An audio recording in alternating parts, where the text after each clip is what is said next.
Hello students, welcome to all of you in the Mangnare biology classes. Myself Gunal Mangnare. Yesterday in the last class we had discussed about the plasma membrane as well as cell wall. Now student, today we had discussed about the another part of the cell as unit of life, that is endomembrane systems. Okay, because in eukaryotic cell the cell organelles are bound by membranes. Okay, and there are different cell organelles are working in the eukaryotic cell. They perform in different functions. Okay, different cell organelles having different functions. So today our point is endomembrane systems. Okay, today our point is endomembrane system. So what is the meaning of endomembrane systems? Endo means inside the cell, and membrane means they are membrane bound. Inside the cell, inside the eukaryotic cell, membrane bound cell organelles are present and they are interacting with each other. They are coordinated with each other. Okay, working together, so called as endomembrane systems. And which are the different organelles including endomembrane system is endomembrane system के अंदर कौन से cell organelles आते हैं, okay, उसके बारे में आपको बता रहा हूं बाद में. ठीक है, तो पहले देखो एंडोमेम्ब्रेन सिस्टम क्या है. It is the group of membranous organelles having coordinated functions. Okay, membrane bound cell organelles से एक दूसरे से कोऑर्डिनेशन करते हैं, इंटरेक्शन करते हैं. And which are the cell organelles including endomembrane systems. Okay, number 1 is first cell organelles is endoplasmic reticulum. Okay, and inside the endoplasmic reticulum there are two types. One is SER and other is RER. Smooth endoplasmic reticulum and rough endoplasmic reticulum are two endoplasmic reticulum, so shortly called as endoplasmic reticulum here. Okay, second cell organelles included in the endomembrane system is Golgi complex, also called as Golgi bodies, Golgi apparatus. Okay, so there are Golgi complex present in the cell. Third cell organelles is lysosomes, also called as suicide bag, digestive bag, because they have different hydrolytic enzyme in it for degradation of damaging of different cell organelles or different biomolecule inside the cell. And last cell organelles here is fourth number of cell organelles here in endomembrane system is vacuole. तो देखो दोस्तों, आज हम बात कर रहे हैं endomembrane system के बारे में. एंडोमेम्ब्रेन सिस्टम के अंदर जितने भी सेल ऑर्गेनेल्स है वो एक दूसरे से कोऑर्डिनेशन करते हैं, इंटरेक्शन करते हैं और उनका हम फंक्शन डिस्कस करने वाले हैं. मैंने आपको लास्ट क्लास में सेल के बारे में इंफॉर्मेशन बताई थी. सेल में आपको पता है this is the structure of cell, और ये सेल में क्या रहता है, दिस इज न्यूक्लियस. सेल के अंदर क्या है, ये न्यूक्लियस है, and nucleus is bounded by nuclear membrane. Nucleus के साथ कौन बाइंड हुआ है, न्यूक्लियस के around nuclear membrane. So some of the cell organelles are attached with nuclear membrane. Okay, especially rough endoplasmic reticulum is present here along with the nuclear membrane. And why they call rough? Because this endoplasmic reticulum is having ribosome on their surface called as rough endoplasmic reticulum. So what is the meaning of endoplasmic reticulum? Endo inside, plasmic protoplasm, reticulum network. The network-like structure present inside the cytoplasm or protoplasm of cell is called as endoplasmic reticulum. And where it is present, endoplasmic reticulum mostly present near to the nucleus, or they help in the communication of nuclear membrane and plasma membrane. Endoplasmic reticulum क्या करते हैं, nuclear membrane को और plasma membrane को एक दूसरे को connect करने के लिए हेल्प करते हैं, नेटवर्क स्ट्रक्चर फॉर्म करते हैं. ओके, उसमें दो टाइप आपको मैंने बताया था। रफ एंडोप्लाज्मिक रेटिकुलम जो है उसके ऊपर राइबोसोम रहते हैं और राइबोसोम रहने की वजह से वो प्रोटीन सिंथेसिस करते हैं ना, कौन, RER help in the protein synthesis. तो देखते हैं, दिस आर नेटवर्क, देखो एंडोप्लाज्मिक रेटिकुलम क्या है, नेटवर्क है, okay, network of the tiny tubular structure, tiny means small, tubular structure scattered in the cytoplasm, देखो डायग्राम में, ओके, एंडोप्लाज्मिक रेटिकुलम क्या है, टाइनी नेटवर्क है, किसका, ट्यूबुलर स्ट्रक्चर है, और कहां पे प्रेजेंट है, they are present inside the cytoplasm, outside the nuclear membrane they are located and they are divided into intracellular space। Endoplasmic reticulum के अंदर याद रखो, ओके, इसके दो पार्ट है, पहला part intracellular space, okay, intracellular space into two compartments. Endoplasmic reticulum में intracellular space जो है उसके अंदर दो कंपार्टमेंट है, कौन से, one is called as lumen, one is called as luminal। what is luminal, what is luminal, ये है luminal। luminal का मतलब क्या है बेटा, एंडोप्लाज्मिक रेटिकुलम के अंदर कैविटी रहती है उसको हम ल्यूमेन बोलते हैं। तो एंडोप्लाज्मिक रेटिकुलम के अंदर का जो कैविटी है उसको बोलते हैं, अंदर का जो पार्ट है उसको बोलते हैं luminal space, okay, luminal part. And second is extra luminal means cytoplasm, this is the luminal, and another part is present outside the lumen, जो पार्ट lumen से बाहर है उसको कहते हैं extra luminal compartments, luminal compartments present inside the endoplasmic reticulum, okay, and extra luminal compartments present outside the endoplasmic reticulum, that means they are present in the extra luminal compartments present in the cytoplasm, क्योंकि आपको पता होगा endoplasmic reticulum के बाहर कौन है, cytoplasm है। And there are two types of endoplasmic reticulum found in the cell, cell के अंदर एंडोप्लाज्मिक रेटिकुलम दो टाइप के है बेटा, one is rough endoplasmic reticulum and other is smooth endoplasmic reticulum. दोनों के बारे में आपको मैं इंफॉर्मेशन बताऊंगा, दोनों में डिफरेंस भी बताता हूं मैं आपको, ओके। पहले आप जान लो कि एंडोप्लाज्मिक रेटिकुलम क्या है, एक नेटवर्क है जो साइटोप्लाज्म के अंदर है, न्यूक्लियर मेम्ब्रेन के बाहर है, ओके, और उसके दो टाइप है, रफ एंड स्मूथ। तो पहले हम देखते हैं रफ एंडोप्लाज्मिक रेटिकुलम क्या है और क्यों है। उसको रफ क्यों कहा गया है, because they are appear rough, why, because they bear ribosome on the surface. जिस एंडोप्लाज्मिक रेटिकुलम के ऊपर क्या रहता है बेटा, राइबोसोम रहता है सरफेस के ऊपर, क्या रहता है, राइबोसोम, जिसको हम प्रोटीन फैक्ट्री बोलते हैं। जिस एंडोप्लाज्मिक रेटिकुलम के ऊपर राइबोसोम प्रेजेंट रहते हैं उसको हम बोलेंगे rough endoplasmic reticulum, and ribosome is the protein factory. So no doubt rough endoplasmic reticulum का मेन फंक्शन क्या रहेगा, प्रोटीन सिंथेसिस करेंगे ना, okay. Frequently observed on the cell actively involve in the protein synthesis.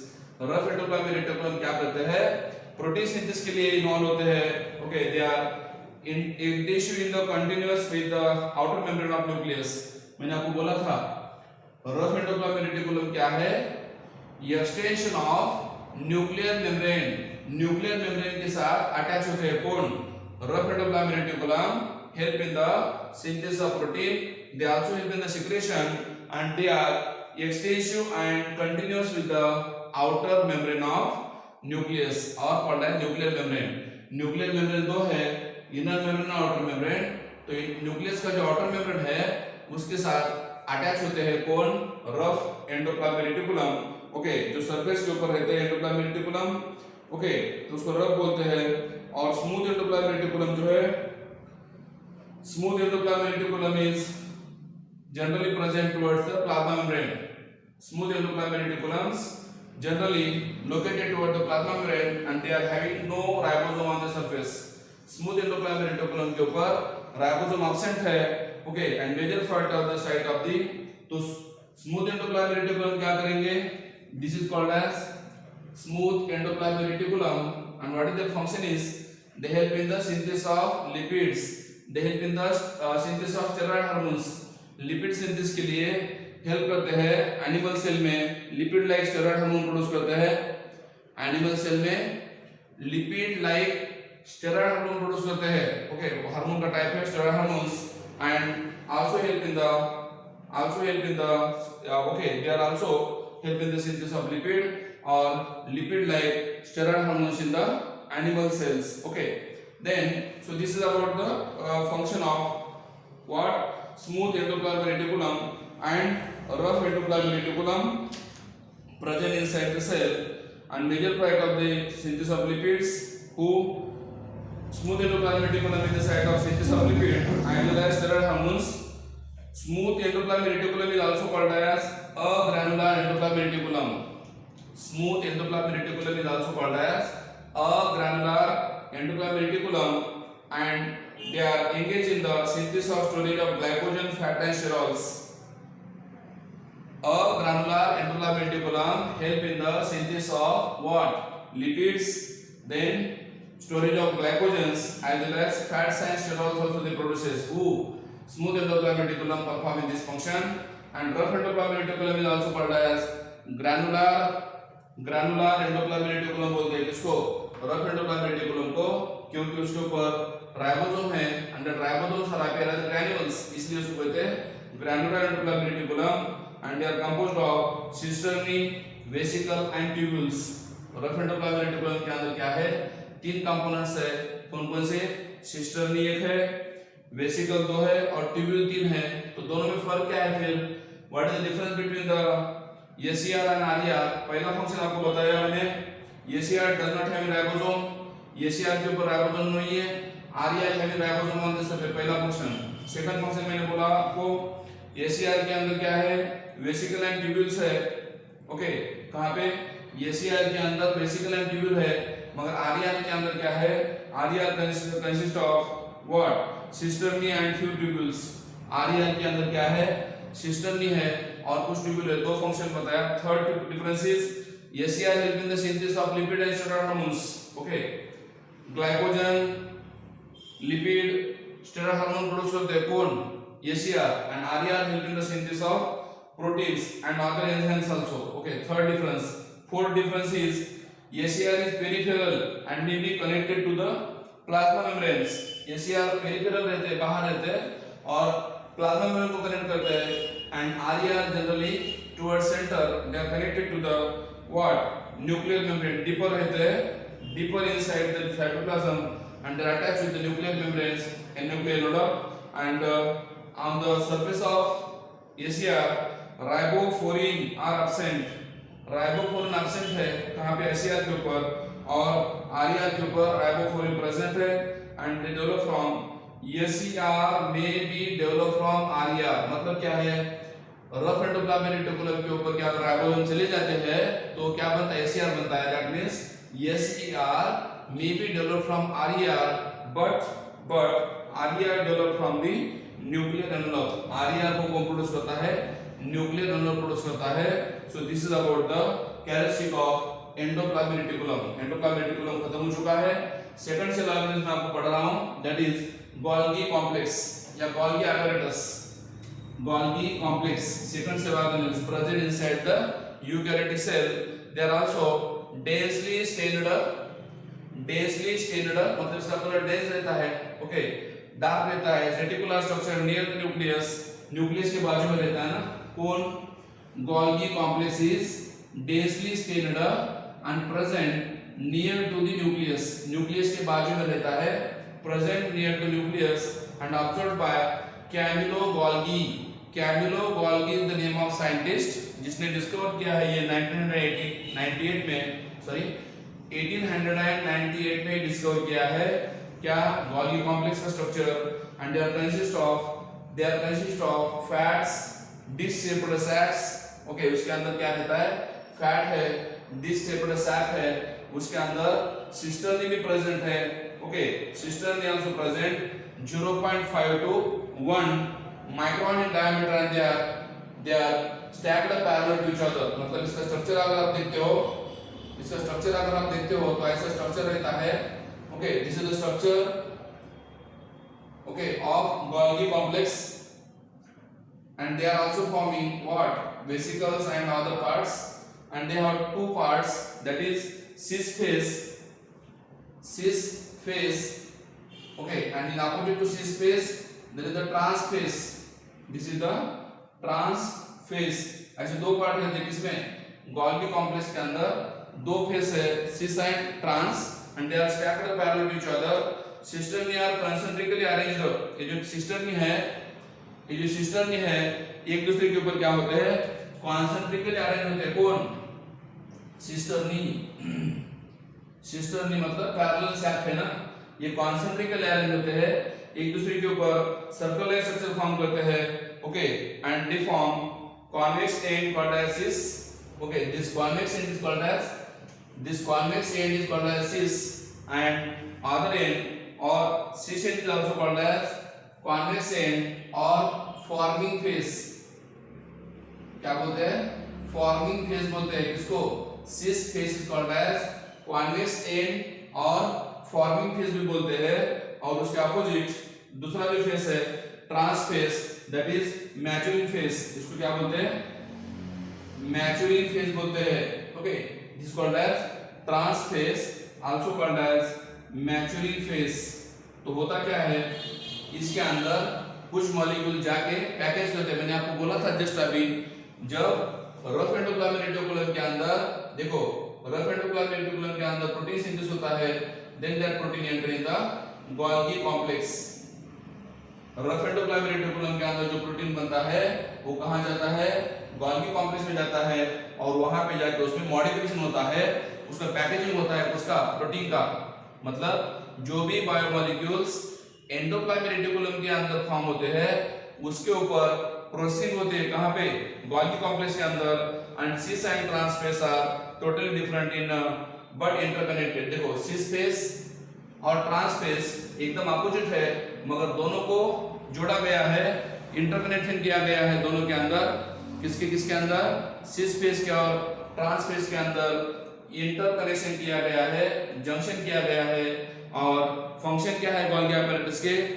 मैंने जैसे आपको endoplasmic reticulum की function बताया रफ और स्मूथ के, वैसे गोल्गी कॉम्प्लेक्स के क्या फंक्शन है? देखो पहला function, they secrete the material to the intracellular target और आउटसाइड, मतलब सेल के अंदर और सेल के बाहर कुछ सब्सटेंस जाने के लिए हेल्प करते हैं ना. They help to secrete the material to the intracellular targets, मतलब सेल के अंदर और आउटसाइड द सेल, सेल के बाहर जाने के लिए मटेरियल हेल्प करते हैं. As well as packaged as vesicles, cell के अंदर जो वेसिकल है उसके अंदर जाके मटेरियल क्या होता है? पैकेजिंग होता है. फ्रॉम एंडोप्लाज्मिक रेटिकुलम थ्रू सिस, मतलब देखो सिस एंड जो रहता है ना, सिस एंड, ये सिस एंड कहां रहता है बेटा? Cis and present toward the endoplasmic reticulum. याद रखो गोल्गी कॉम्प्लेक्स का जो सिस एंड है वो फ्यूज होता है किसके साथ?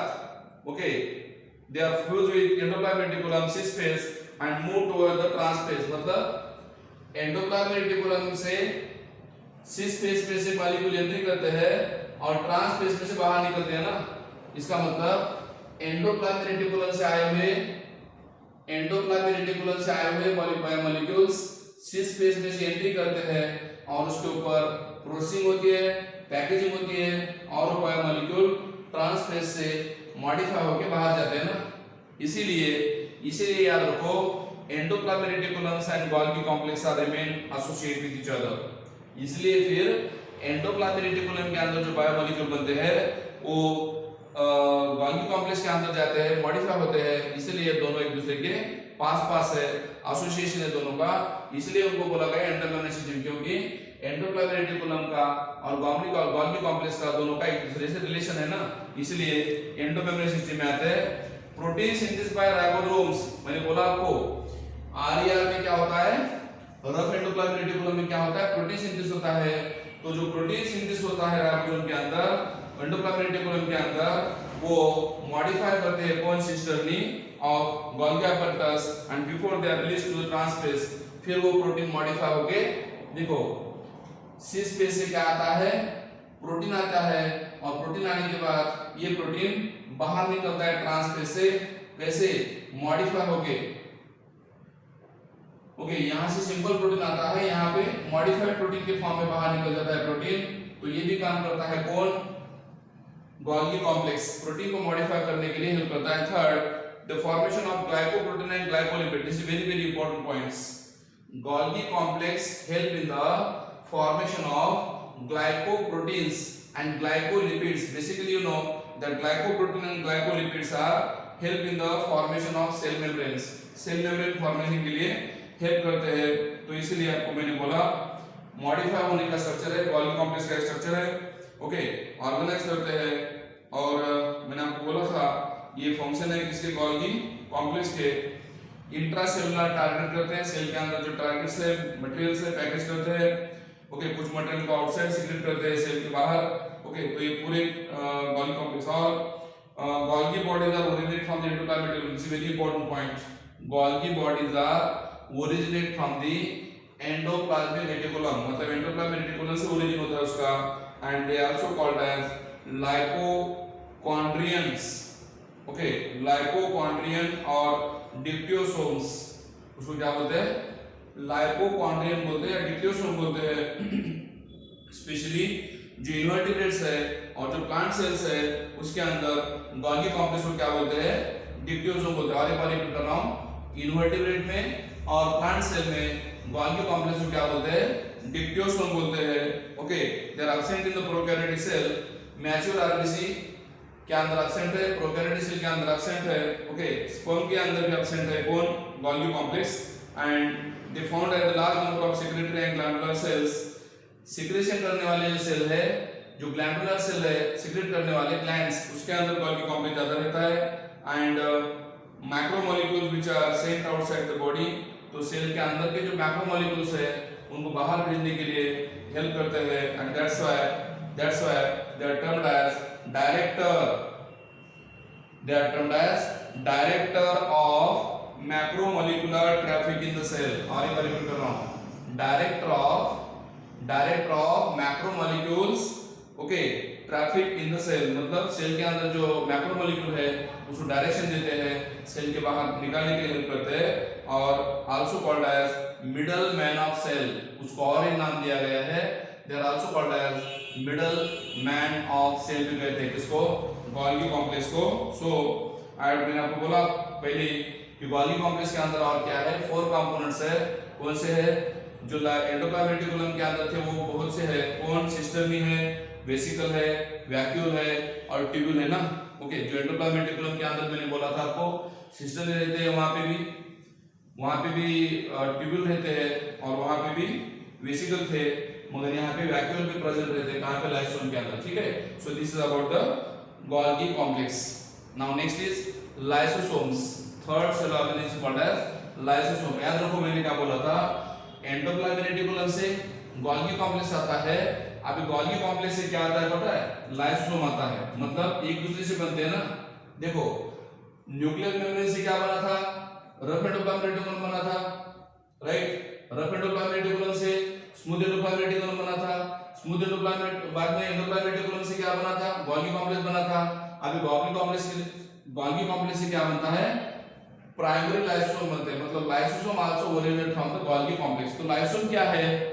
लाइसोसोम ऐसा सेल ऑर्गेनेल्स है जिसके अंदर हाइड्रोलाइटिक एंजाइम रहते हैं, that is also one of the part of endomembrane systems. और जिसके अंदर हाइड्रोलाइटिक एंजाइम रहते हैं लाइसोसोम के अंदर, और वो क्या करता है?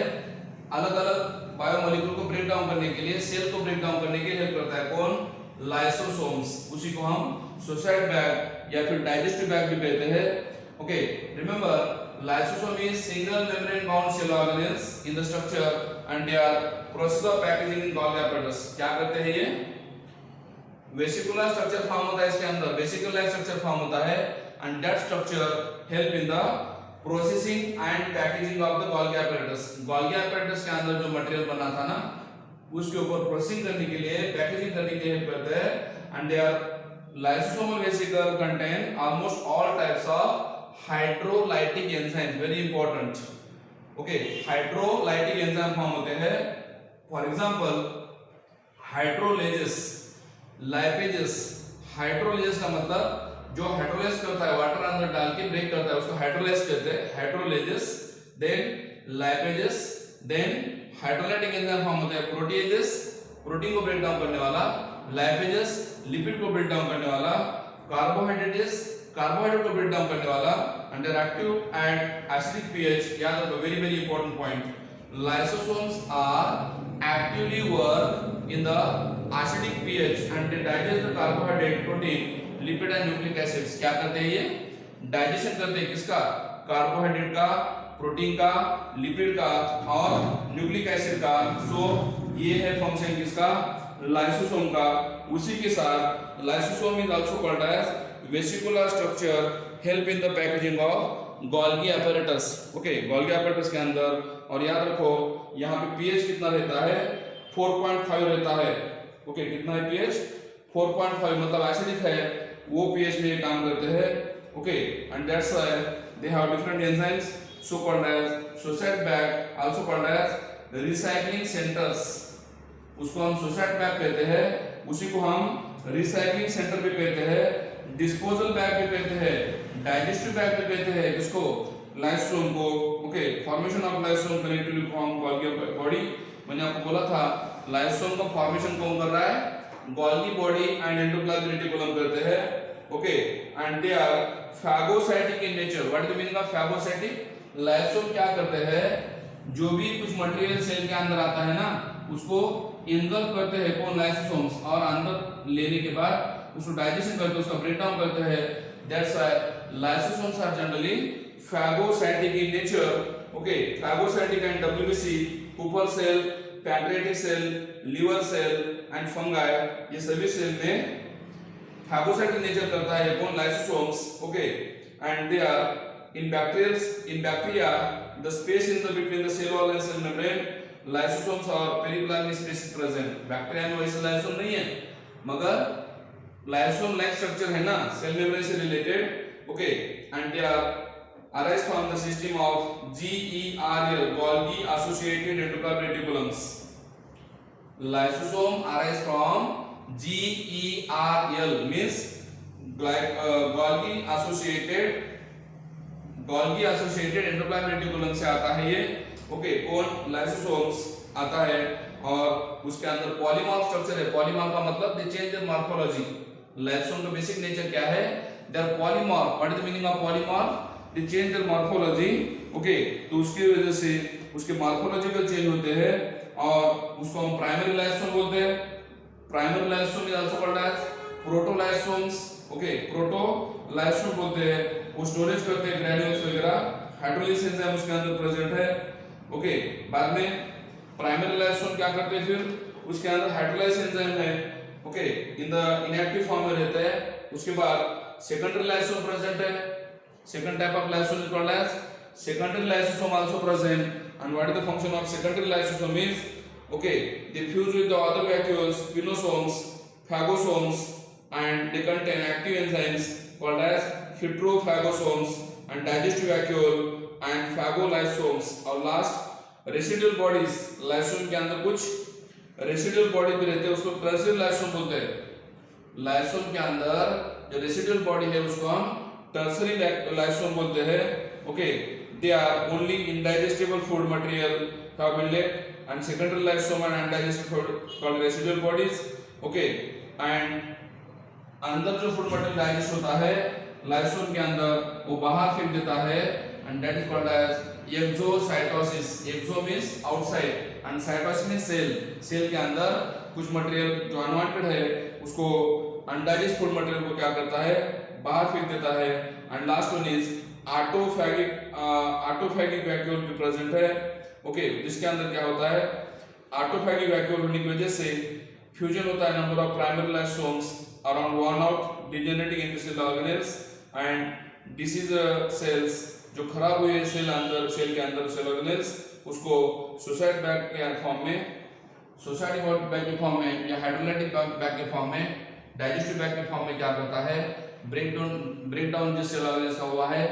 ओके, सेल के अंदर बायोमोलिक्यूल जो है उनको रेसिडुअल फॉर्म में, अनवांटेड फॉर्म में रिलीज कर देता है, फेंक देता है बाहर. तो ये क्या है? लाइसोसोम है cell organelles in the eukaryotic cell. And last one is vacuole. Vacuole is also called as gaseous chamber, मैंने आपको बोला था प्लांट सेल में वैक्यूल सबसे बड़ा रहता है, ओके, अप्रोक्सीमेटली 90% पार्ट ऑक्यूपाई करता है कौन, vacuole. And they're also single membrane bound cell organelles, vacuole भी क्या है, single membrane bound cell organelles है, कहां पे, प्लांट सेल के अंदर, ओके, और कहां पे प्रेजेंट है, साइटोप्लाज्म के अंदर है कौन, वैक्यूल्स, ओके। तो इसलिए याद रखो जब प्लांट सेल में वैक्यूल बड़ा है तो क्या होगा, nucleus is move toward the periphery, मतलब न्यूक्लियस सेंटर में नहीं रहता, किसकी वजह से, वैक्यूल की वजह से, ओके। ये वैक्यूल है, ओके, वैक्यूल प्रेजेंट है, और वैक्यूल का ऊपर का कवर जो है उसको बोलते हैं tonoplast. The covering around the vacuole is called tonoplast, जो सिंगल मेम्ब्रेन से बनता है। और वैक्यूल के अंदर भी टाइप्स है, वो मिनरल स्टोर करता है, सेल सैप स्टोर करता है, कुछ पिगमेंट स्टोर करता है एंथोसायनिन जैसे, कुछ गैस वैक्यूल है, ओके, और कुछ कॉन्ट्रैक्टर वैक्यूल है। वैक्यूल का मतलब हम बाद में डिस्कस करेंगे। अभी वैक्यूल क्या है, these are membrane bound space found inside the cytoplasm, space है, और दे कंटेन वाटर, उसके अंदर वाटर रहता है, सैप रहता है, एक्सक्रीट प्रोडक्ट में रहता है, material useful for the cell, जो मटेरियल सेल के लिए इंपॉर्टेंट है, सेल सैप हो, मिनरल हो, कुछ सॉल्ट हो, वो स्टोर होते हैं। Vacuole is bounded by single membrane bound structure called tonoplast. And plant cell में मैंने आपको बोला था ये 90% पार्ट या वॉल्यूम ऑक्यूपाई करता है, किसमें, प्लांट सेल के अंदर 90% पार्ट ऑक्यूपाई करता है, okay. And they are facilitated for the transport of ion and other material against the concentration gradient. Vacuole में क्या होता है, फिर सेल के अंदर अगर आयन है, ओके, या बाहर आयंस है, तो ये आयंस क्या होते हैं, मूव होते हैं ना, sodium ion, potassium ion, chlorine ions, उनका मूवमेंट करने के लिए हेल्प करता है कौन, tonoplast. Tonoplast facilitated in the transport of ion and other material against the concentration gradient into vacuoles। मतलब बाहर से आयन अंदर आते हैं ना, कैसे, अगेंस्ट द कंसंट्रेशन ग्रेडियंट आते हैं, मतलब एक्टिवली आते हैं, एक्टिवली साइटोप्लाज्म के अंदर के जो आयन है वैक्यूल के अंदर आते हैं, कैसे, अगेंस्ट द कंसंट्रेशन ग्रेडियंट, मतलब एक्टिव आते हैं into the vacuole, hence concentration higher in the vacuole than the cytoplasm.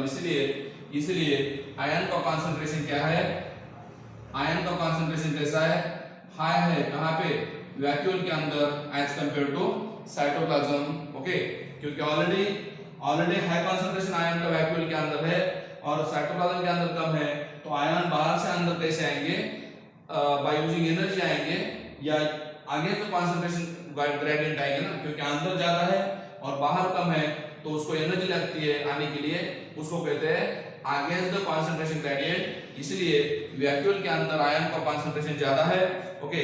In amoeba, आपको पता होगा अमीबा में वगैरह क्या रहता है, कॉन्ट्रैक्टाइल वैक्यूल रहता है बेटा।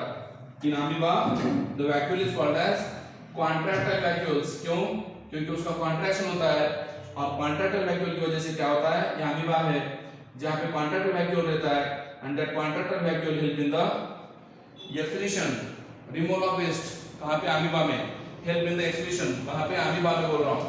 इन अमीबा में क्या होता है, कॉन्ट्रैक्टाइल वैक्यूल की वजह से वो वेस्ट मटेरियल रिमूव कर देता है, और कुछ सेल में फूड वैक्यूल भी रहता है ना, अमीबा में क्या है, कॉन्ट्रैक्टाइल वैक्यूल है, और many of the cell like protista जो है, प्रोटिस्टा जैसे कि पैरामोशियम वगैरह है, पैरामोशियम, ओके, पैरामोशियम जो है उसके अंदर क्या रहता है, ये क्या था अमीबा में क्या था, कॉन्ट्रैक्टाइल वैक्यूल था ना, कॉन्ट्रैक्टाइल वैक्यूल था, ओके। यहाँ पे क्या है, फूड वैक्यूल है, और ये क्या करता है, फूड स्टोर करता है ना, कहाँ पे, पैरामोशियम में वगैरह। प्रोटिस्टा मतलब यूनिसेलुलर न्यूक्लियोटाइड ऑर्गेनिज्म लाइक पैरामोशियम, उसके अंदर इनगल्फिंग करता है किसको, फूड पार्टिकल को, जिसको हम आपको पता है गलेट बोलते हैं, गलेट, पैरामोशियम में जो ओपनिंग रहता है जिसके द्वारा फूड अंदर लेते हैं उसको गलेट बोलते हैं, और गलेट के अंदर फूड वैक्यूल रहता है और वो फूड को डाइजेस्ट करने के लिए हेल्प करता है कौन, vacuole. So this is about the vacuoles, okay. One of the cell organelles vesicular structure भी है ये भी, ओके, मेम्ब्रेन बाउंड है जिसके अंदर सेल कुछ स्टोरेज करते हैं सब्सटेंस, ओके, वैक्यूल, और 90% पार्ट ऑक्यूपाई करता है, ट्रांसपोर्ट करता है सब्सटेंस को। और आपको मैंने बोला है vacuoles are non cytoplasmic area, मतलब वैक्यूल के अंदर साइटोप्लाज्म एब्सेंट है, नॉन साइटोप्लाज्मिक एरिया प्रेजेंट है वहां पे। और absent in animal cell and meristematic cell कौन? Vacuoles are generally absent in the meristematic cell of plants and animal cell। animal cell में भी वैक्यूल बहुत छोटा रहता है और प्लांट सेल में भी मेरिस्टेमेटिक टिश्यू में अंदर वैक्यूल नहीं है। And permanent tissue have developed vacuole. Permanent tissue में जैसे कि पैरेन्कामा हो, पैरेन्कामा के अंदर वैक्यूल बड़ा रहता है और they are believed to be formed from endoplasm. ऐसा कहा गया है कि ये वैक्यूल किससे बनता है? एंडोप्लाज्मिक रेटिकुलम से बनता है, ऐसा बिलीव किया गया है। उसके टाइप में बोल रहा हूं आपको। शैप वैक्यूल का मतलब जिसके अंदर सेल शैप रहता है, मिनरल रहते हैं, साल्ट रहते हैं, शुगर रहती है, अमीनो एसिड रहता है। ओके, फूड वैक्यूल या शैप वैक्यूल बोलते हैं उसको हम। वैक्यूल की 4 टाइप है। पहला है शैप वैक्यूल्स जिसके अंदर food material, minerals, salts, glucose, amino acids ये स्टोर होता है शैप वैक्यूल के अंदर।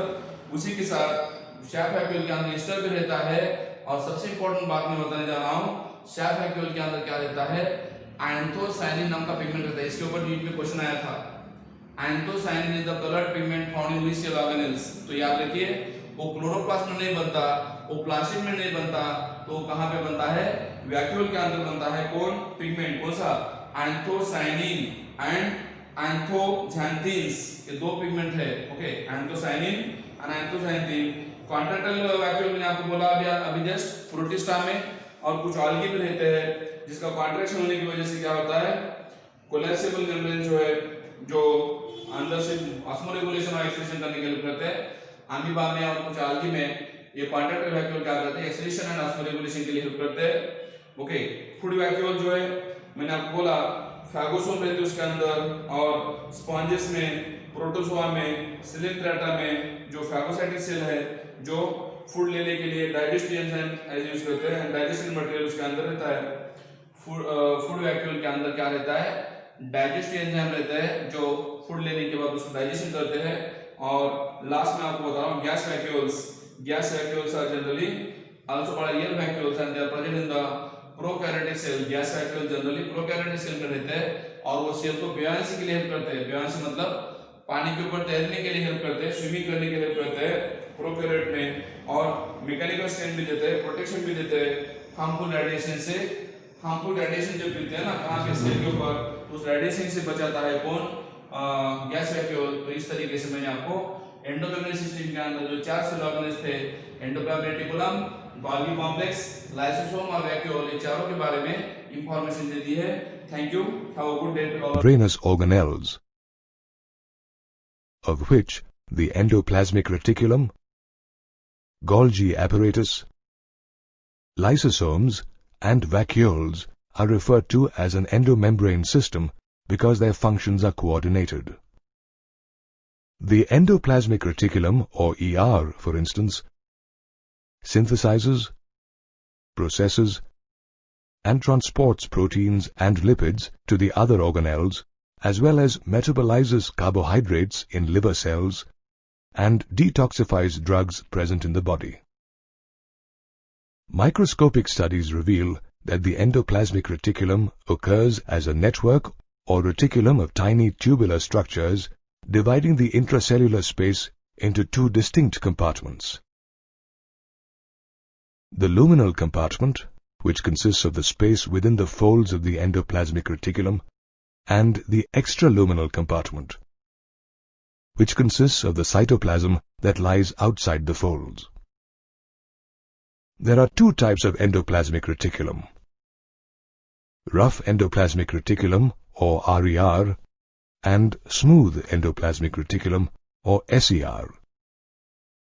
The rough endoplasmic reticulum has ribosomes attached to its surface and is mainly found in cells actively involved in protein synthesis and secretion. They are continuous with the outer membrane of the nucleus.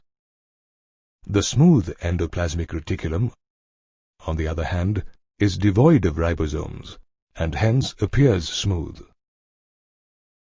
It synthesizes lipids and lipid-like steroidal hormones such as estrogens in the case of animal cells. Did you know that the smooth endoplasmic reticulum present in muscle cells is called the sarcoplasmic reticulum? and that it stores and pumps calcium ions?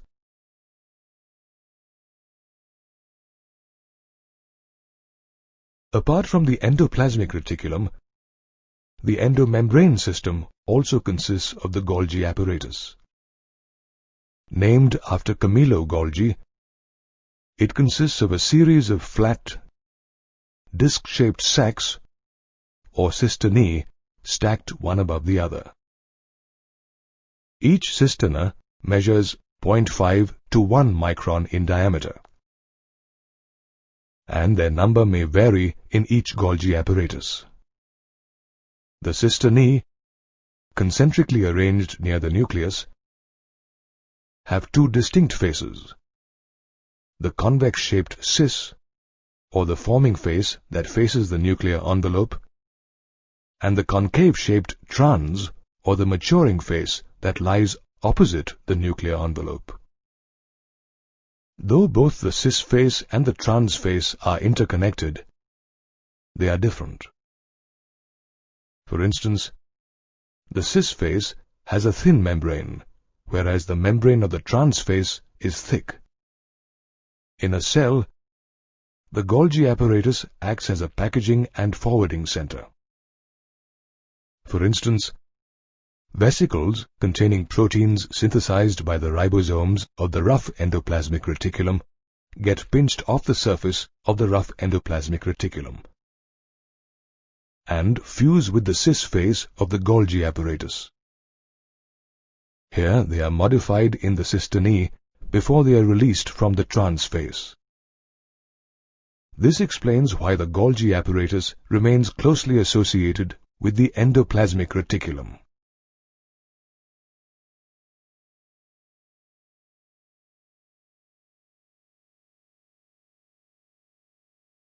In addition to being a packaging and forwarding center, the Golgi apparatus is an important site for the formation of glycoproteins and glycolipids that form a part of the plasma membrane. Lysosomes, another member of the endomembrane system, are single-membrane vesicular structures formed during the packaging process in the Golgi apparatus. They contain hydrolytic enzymes such as lipases, proteases, and carbohydrases that digest lipids, proteins, and carbohydrates, and also nucleic acids. Apart from lysosomes, the endomembrane system also comprises vacuoles, enveloped in a membrane called tonoplast. A vacuole contains water, sap, excretory products, and other materials not useful for the cell. The tonoplast of vacuoles in plant cells aids in the transportation of a number of ions and other materials against their concentration gradients into the vacuole, which is one of the reasons for the higher concentration of ions in the vacuole. In plant cells, vacuoles can make up 90% of the volume of the cell. These vacuoles also perform different functions. For instance, in amoeba, the contractile vacuole helps the organism excrete waste products and also in osmoregulation. On the other hand, in protists, food vacuoles formed by engulfing food particles provide nutrition to the organism. All the organelles of the endomembrane system work in a coordinated manner and play a vital role in biosynthesis, processing, packaging, transport, and secretion of proteins and lipids, as well as in storage and digestion of wastes. In 1953, George Pallard was observing a cell under an